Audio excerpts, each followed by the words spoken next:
Good morning, dear children. Welcome back to the second session of our English 2 class. I hope you all watched the video that was uploaded with the first chapter of your English 2 course book, that was the 3 questions, and you all enjoyed and understood the chapter well. I hope you all have finished the exercise and the question answers that were given to you to be done in the copy. Today we will begin with the second chapter of I should say the first poem of our course book. You all have visited markets with your parents, your elders. Now, what do you observe in these marketplaces? You find out so many vendors selling a different variety of products, basically I should say. And usually you find a marketplace always crowded. This poem will virtually take you to a marketplace in Hyderabad. What do you see? What do you find? And what the poet finds and studies? Let us start with a poem about it. So, I hope you all are ready with it. Let's go. In this session, we'll be learning the first poem of our course book. The poem is In the Bazaars of Hyderabad, written by Sarojini Naidu. Sarojini Naidu was a great freedom fighter, and she contributed in the freedom struggle of India. And as for the context, the poem was written as a part of the Swadeshi movement. During that freedom movement, the Indians decided to boycott European merchandise and use the Indian products instead. Through the poem In the Bazaars of Hyderabad, she wanted to convey the message that India is rich in tradition and they don't need the foreign products. So, she goes on to give a picture of a bazaar where traditional Indian products are ruling. The poem is in the form of question and answers. The poet asks the questions and the merchants answer them. Through this technique, she makes the picture of the bazaar visible to us. Born with Bengali roots to an intellectually gifted parents, Sarojini Naidu had the opportunity to receive good education both in India and in England. She wrote many touching poems, winning hearts from readers in India and overseas. Sarojini Naidu, the Nightingale of India, was a patriot and freedom fighter, but her first love was poetry. When she started writing poetry, she imitated English poets. Soon, however, she began to write about Indian themes.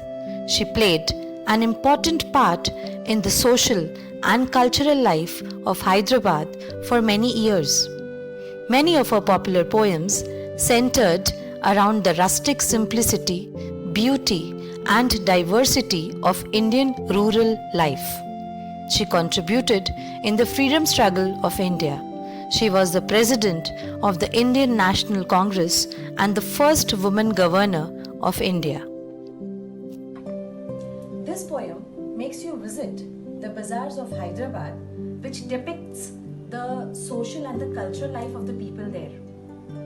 It starts with a question which is being put up by the poet to the merchants about what products they are selling. Some of them, they answer that they are selling tunics, turbans, and that also in variety of colors.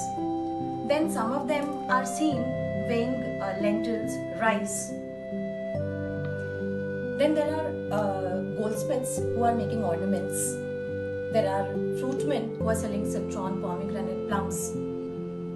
Along with them, you also find musicians who are playing sitar, sarang and drum. We also see flower girls who are making garlands for bridegroom.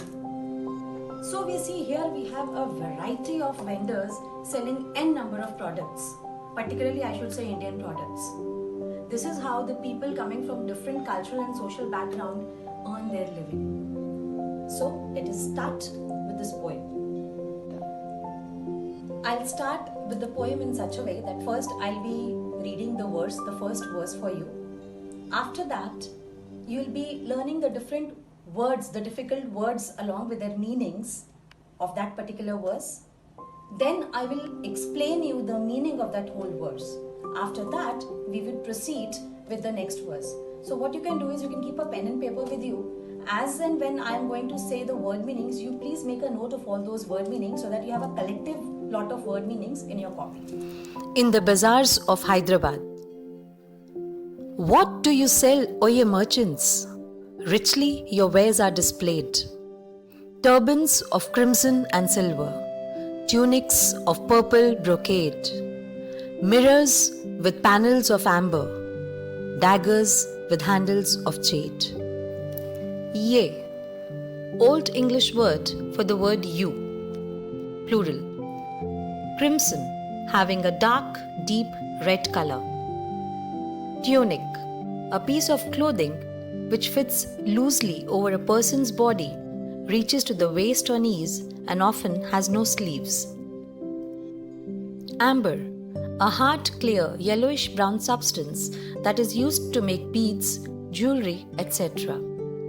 Dagger, short, pointed knife, a weapon. Jade, hard, green, valuable stone used for making ornaments.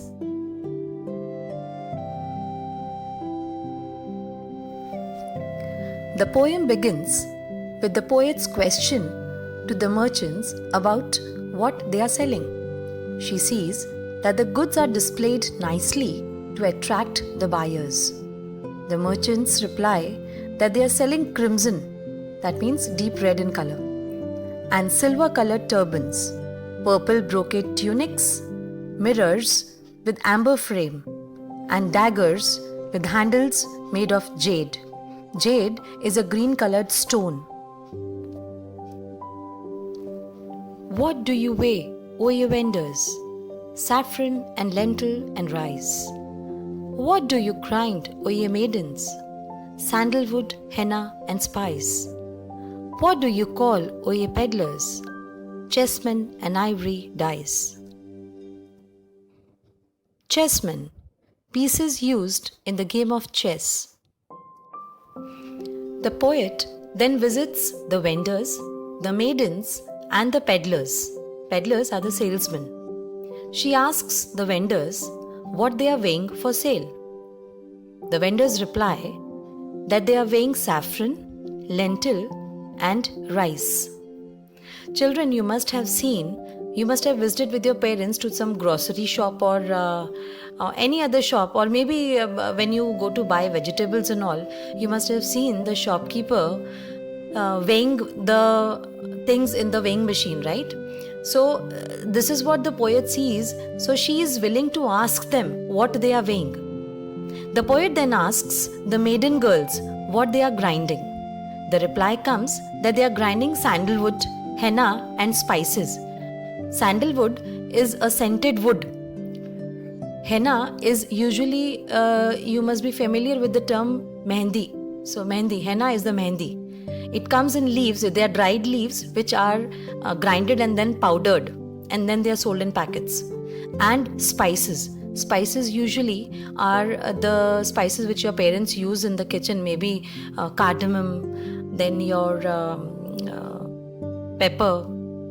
They are the spices.